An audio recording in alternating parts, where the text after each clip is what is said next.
Cerita dimulai dengan seorang bernama Vito yang sedang mengikuti wawancara kerja paruh waktu di sebuah restoran. Proses wawancara cukup panjang dan akhirnya dia diterima.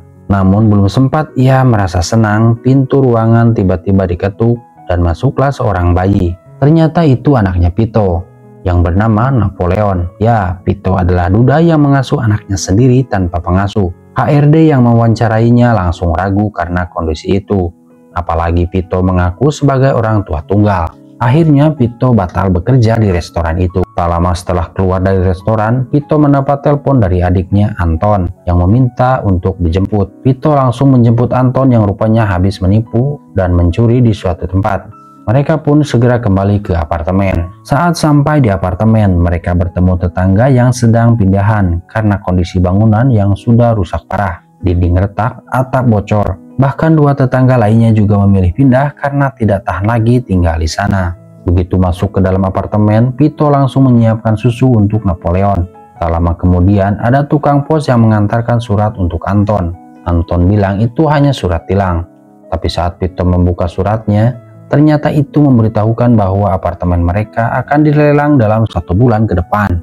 Ternyata Anton pernah menggadaikan apartemen itu ke sebuah perusahaan milik Leonardi untuk pinjaman sebesar 850 juta rupiah. Karena tidak bisa bayar, apartemen mereka terancam disita dan dilelang. Vito dan Anton pun mencari informasi tentang Leonardi dengan harapan bisa menegosiasi penundaan. Malam harinya mereka pergi ke kantor Leonardi, tapi hanya bertemu dengan Marina, yaitu putri Leonardi yang sedang marah-marah pada bawahannya. Karena gagal menemui Leonardi, mereka mengejarnya ke acara gala dinner yayasan miliknya. Sayangnya mereka tidak terdaftar dalam daftar tamu, jadi mereka ditolak untuk masuk. Leonardi sendiri adalah pengusaha sukses pemilik yayasan sosial yang mendukung pelestarian budaya dan arsitektur tradisional Napoli. Semua bisnisnya akan diwariskan kepada Marina dan tunangannya Sparnoli. Karena tidak bisa masuk lewat pintu utama, Vito dan Anton mencoba masuk lewat ruang pameran. Vito menitipkan Napoleon pada Anton, tapi karena anaknya yang terus menangis, Anton memasukkannya ke dalam kereta makanan. Lalu tanpa mereka sadari, kereta itu dibawa orang dan Napoleon pun hilang. Sambil mencari Napoleon, Anton mendekati Marina, tapi malah menabrak pelayan hingga minuman tumpah ke baju Marina. Saat Marina sedang membersihkan diri, dia meletakkan HP di meja dan Anton malah mencurinya. Setelah keluar dari acara, Vito marah pada Anton yang dianggap memperburuk situasi. Namun Anton justru melihat peluang dan dia berhasil membuka HP Marina yang ia curi dan menemukan banyak informasi penting, termasuk foto dan chat pribadi. Dari situ Anton punya ide. Dia ingin Vito mendekati Marina agar bisa mendapatkan uang darinya, lalu dipakai untuk membayar hutang-hutang mereka. Awalnya Vito menolak karena merasa tidak etis dan takut memperumit keadaan.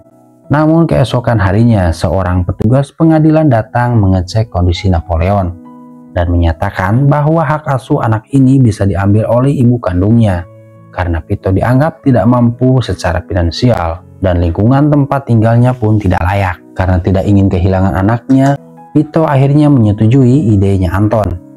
Lalu mereka mulai menyusun rencana dengan membuat Vito tampil sebagai pria yang tampan, dermawan, dan mapan yang mampu menarik perhatian Marina. Vito mengganti penampilannya dan Anton membuat yayasan amal palsu sebagai latar belakang Vito. Vito pun menyamar sebagai pria bernama Carlo, pria kaya, dermawan, dan pintar.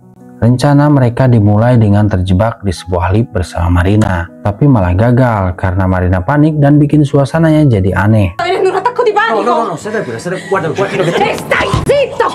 Kemudian mereka mencoba pendekatan lewat dunia memasak karena Marina ternyata hobi memasak. Vito juga ikut grup yoga yang diikuti Marina, tapi ia malah dicurigai. Untuk menarik simpati, Anton memindahkan mobil Marina ke parkiran penyandang disabilitas, sehingga mobilnya diderek. Vito pun lalu menawarkan diri mengantarkannya pulang.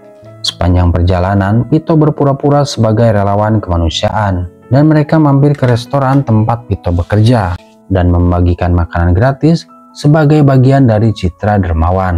Marina pun mulai tertarik karena sikap dan cerita Vito. Keesokan harinya, Vito mengajak Marina memasak di restorannya untuk acara gala dinner. Meski awalnya ragu, Marina akhirnya setuju setelah menerima kiriman topi koki dari Vito. Mereka pun semakin dekat saat mempersiapkan acara bersama. Suatu malam setelah minum bersama, Marina mabuk dan tak bisa menyetir. Vito pun mengantarkannya pulang. Di tengah jalan, mereka terjebak parade musik. Marina turun dan menari bersama warga, membuat Vito ikut larut dalam suasana. Malam itu Marina merasa sangat bahagia.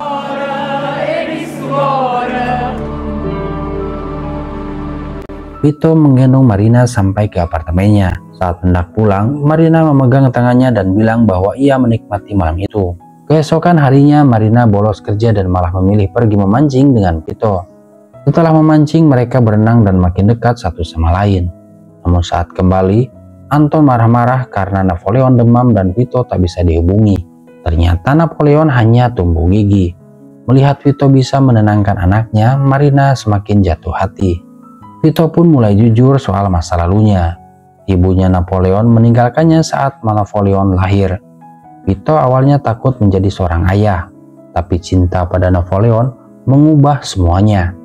Di tengah obrolan itu, Marina mendapat telepon dari Sparnoli yang rupanya sedang bersama Leonardi untuk membahas pembangunan hotel baru yang ternyata akan menggusur apartemen tempat tinggal Vito. Anton kemudian menyusun rencana agar warga apartemen berpura-pura dan jadi anggota yayasan Vito di acara gala dinner. Awalnya Marina curiga karena para tamu terlihat aneh, tapi ia terkesan karena masakannya dipuji banyak orang. Sparnoli diam-diam menyelidiki dan menemukan topi chef dari Vito, serta nomor kontaknya. Dia pun mengintai Marina dan Vito, lalu membuntuti mereka pulang.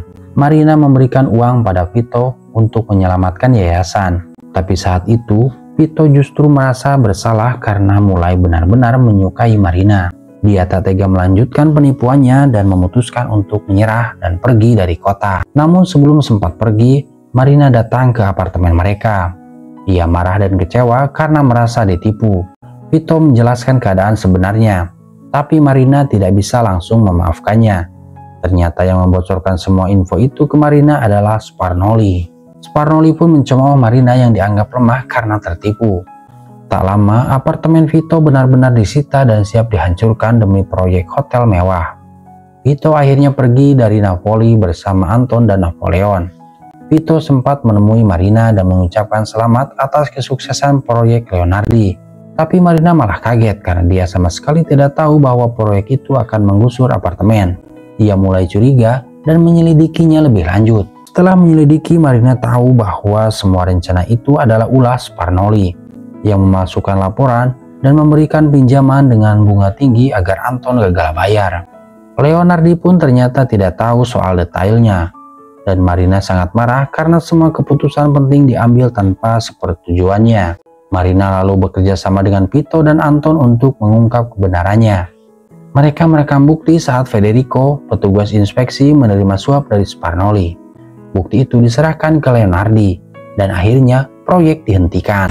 Apartemen tidak jadi digusur dan kunci dikembalikan ke para penghuni. Marina menjelaskan bahwa ia melakukan semua itu bukan karena cinta, tapi karena ingin menjembatani warga lokal dengan ambisi bisnis ayahnya lewat solusi yang adil. Meski begitu, ia masih kesal karena Vito pernah berbohong. Namun Anton punya ide, ia memberikan HP Vito ke Marina. Saat Marina mengecek isinya, ia menemukan voice note berisi curhatan Vito tentang perasaannya yang tulus. Vito mengakui bahwa ia benar-benar jatuh cinta pada Marina, meski sadar dirinya bukan siapa-siapa. Marina pun akhirnya menemui Vito di restoran. Ia bilang awalnya hanya ingin mengembalikan HP. Ternyata Marina juga menyukai Vito. Akhir cerita, mereka memutuskan untuk mengubah apartemen lama itu menjadi hotel butik khas Napoli, lengkap dengan restoran yang dipimpin oleh Marina. Vito juga mendapatkan hak asuh penuh atas Napoleon. Kini kehidupan mereka jadi lebih bahagia dan penuh warna. Dan film pun berakhir. Film ini mengajarkan kita bahwa kejujuran dan ketulusan hati jauh lebih penting daripada tipu daya. Meski kadang kita berusaha dengan cara yang salah demi mencapai sebuah tujuan.